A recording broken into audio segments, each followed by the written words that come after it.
Hello বন্ধুরা, তো দেখো আমাদের বাড়িতে পদ্ম ফুল গাছ আছে। এই গাছে ফার্স্ট ফুল ফুটলো।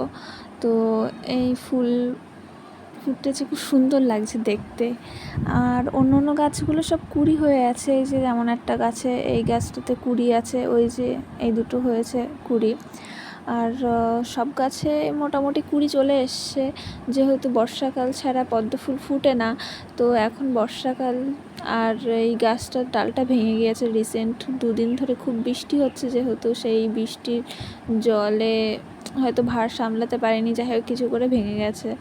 আর মোটামুটি সব গাছেই কুঁড়ি এসছে, আর ওই গাছটাতে ফার্স্ট ফুল ফুটেছে।